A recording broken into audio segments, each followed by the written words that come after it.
President of the Europe of Freedom and Democracy.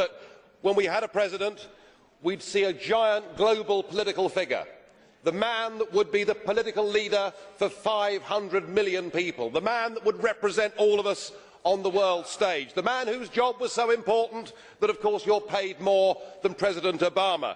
Well, I'm afraid what we got was you. And I'm sorry, but after that performance earlier that you gave, and I don't want to be rude, but you know, really, you have the charisma of a damp rag and the appearance of a low-grade bank clerk. And the question that I want to ask, that we're all going to ask is, who are you? I'd never heard of you. Nobody in Europe had ever heard of you. I would like to ask you, President, who voted for you? And what mechanism? Oh, I know democracy is not popular with you lot. And what mechanism do the peoples of Europe have to remove you? Is this European democracy? Well, I sense, though, that you're competent and capable and dangerous, and I have no doubt that it's your intention to be the quiet assassin of European democracy and of the European nation-states. You appear to have a loathing for the very concept of the existence of nation-states. Perhaps that's because you come from Belgium, which of course is pretty much a non-country. But since you took over, we've seen Greece reduced to nothing more than a protectorate. Sir, you have no legitimacy in this job at all, and I can say with confidence that I can speak on behalf of the majority of the British people in saying we don't know you, we don't want you, and the sooner you're put out to grass, the better. Well, Commissioner, you picked the right man.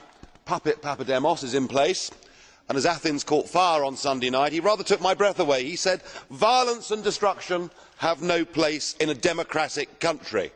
What democratic country? He's not even a democratically elected Prime Minister. He's been appointed by you guys. And Greece isn't run through democracy now, it's run through a troika. 3 foreign officials that fly into Athens airport and tell the Greeks what they can and can't do. The violence and destruction that you saw on Sunday is being caused directly because people are having their democratic rights taken from them. What else can they do? And I must say, if I was a Greek citizen, I would have been out there joining those protests on Sunday. I'd be out there trying to bring down this monstrosity that has been put upon those people.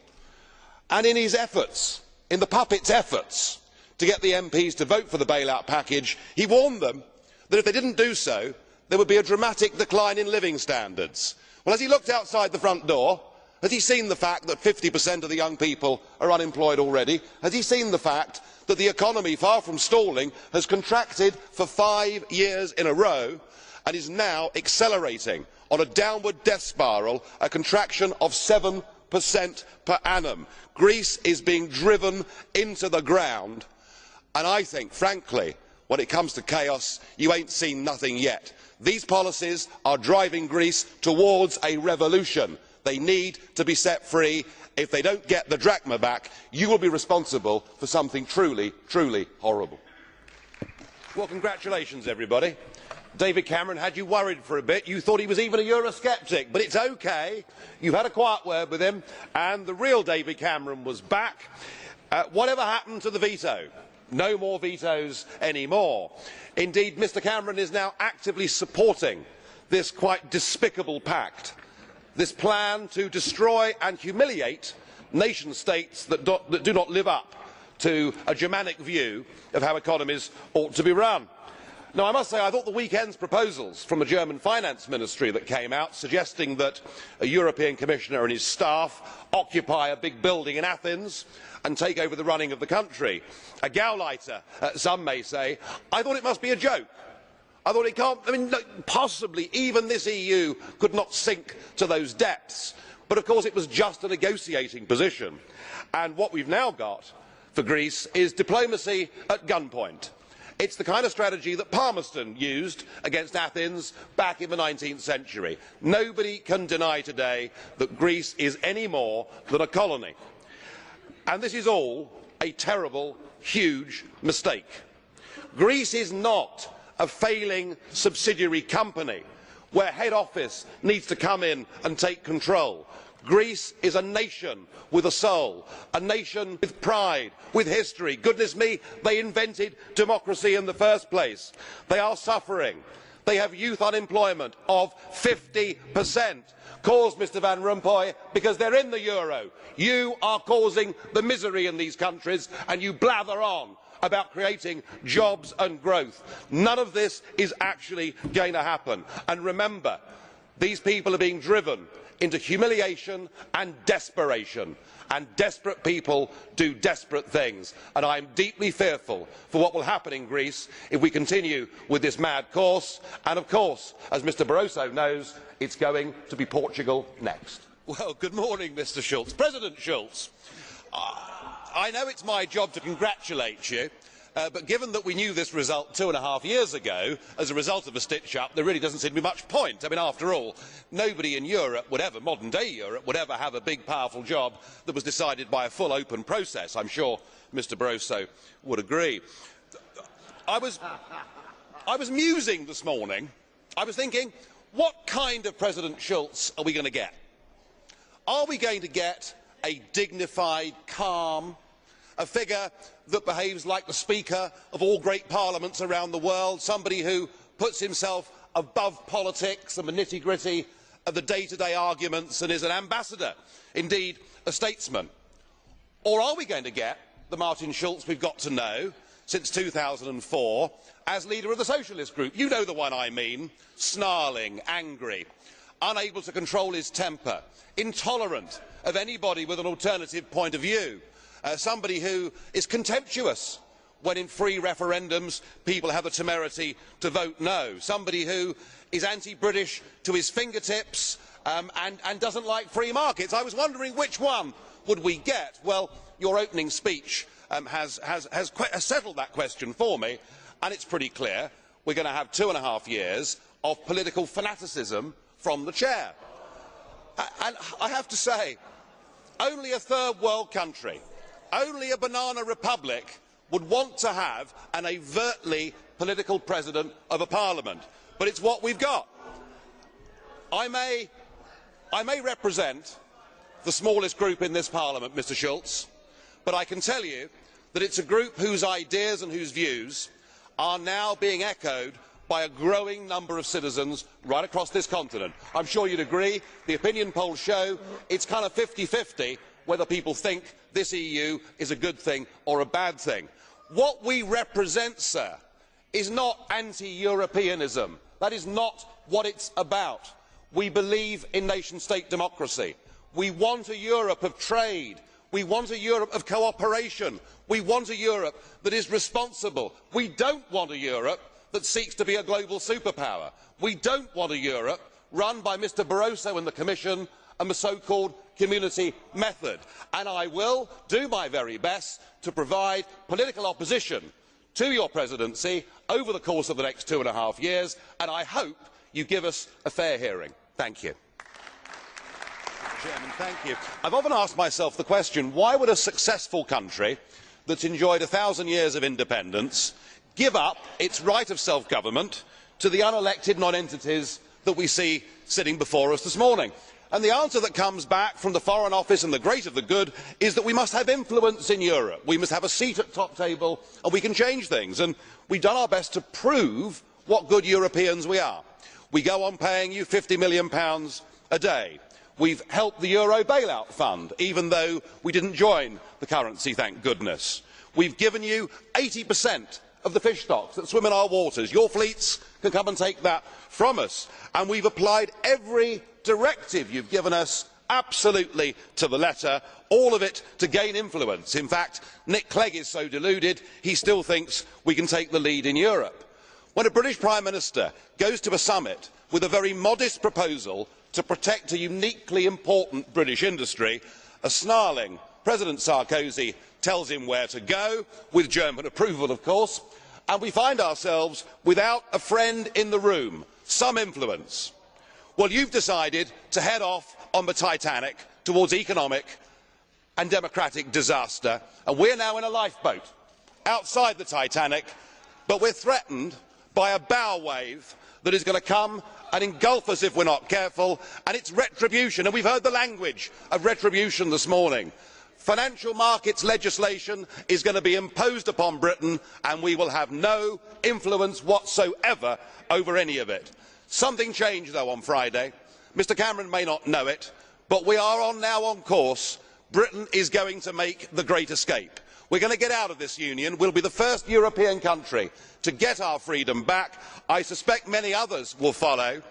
And then what we will have is our democracy back, our liberty back, and we will have influence in the world as you lot head for disaster. It is going to happen. Mr Barroso, you told us this morning that the European Union is an inspiration, and whilst you admitted to there being one or two little economic problems, you made it perfectly clear that jobs and growth were to follow, that everything is going well. In fact, you painted a vision that a new period of European renewal is upon us. Now, as a former communist yourself, you probably remember the old Soviet leaders getting up to give their speeches and telling everybody that there was a record harvest or that tractor production figures were terribly good. And they, of course, believed that history was on their side. In fact, President Khrushchev got up and said to the West, "We will bury you." You know, so much did he believe in his own union. Well, now, of course, we look back at that and we laugh. And I think in our tomorrows, people will look back at you and they will say, how on earth did this unelected man get all of this power? And how did Europe's political class, sitting in this room, decide that the community method should replace national democracy? I think people will look back in astonishment that we have surrendered democracy. But what you want to do is to say, right, we have a European Union, and what we are going to have to do now is have more of it. So as an architect, and you are one of the key architects of the current failure, what we are going to do, even though everything to date has been wrong, we are going to do more of the same. Now, I thought that was a definition of madness. I can't believe that is a rational response to any situation in which you find yourself. And far from it being a state of the union, I would argue that the union is in a state. Because just look at the confusion. We've got you as the President of the European Commission, we've got a President of the European Parliament, we've got my old friend Herman Van Rompuy, who is the permanent President of the European Council, we've got the Poles, they are now presidents temporarily of the European Council. We have got presidents all round this room. Goodness me, even I am a president.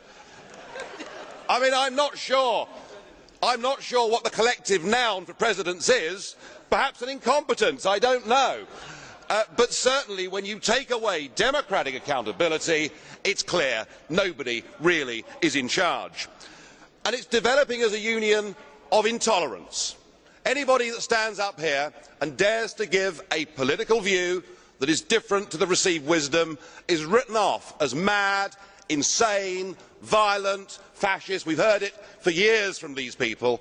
And the intolerance is so deep that when we get referendums in France, the Netherlands and Ireland that reject your view, you see it as a political class as a problem to be overcome. So I am very worried about the whole root of this union. There is a new nationalism that is sweeping Europe.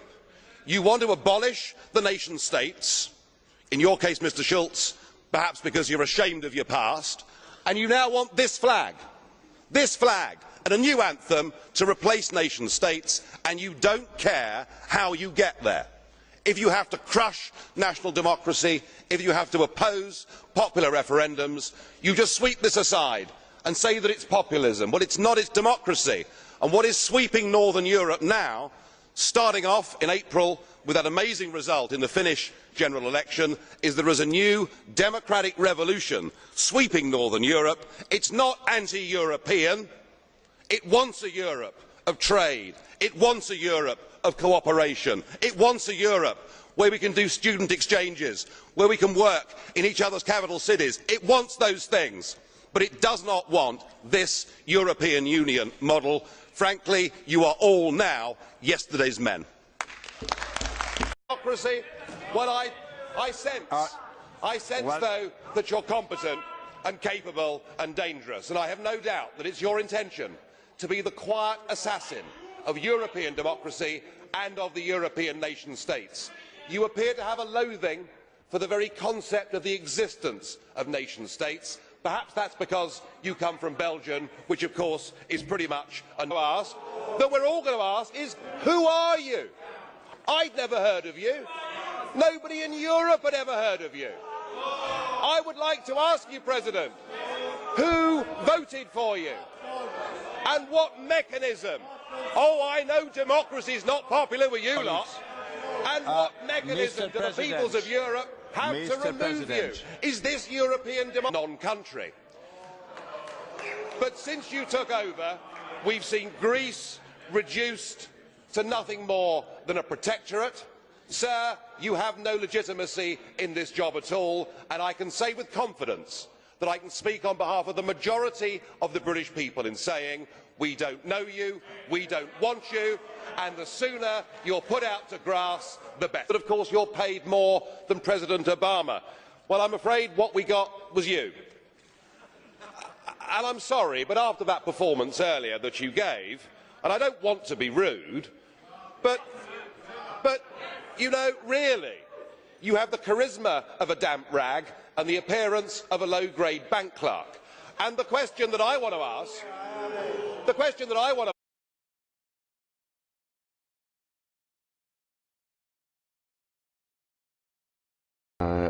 President of the Europe of Freedom and Democracy. When we had a president, we'd see a giant global political figure, the man that would be the political leader for 500 million people, the man that would represent all of us on the world stage, the man whose job was so important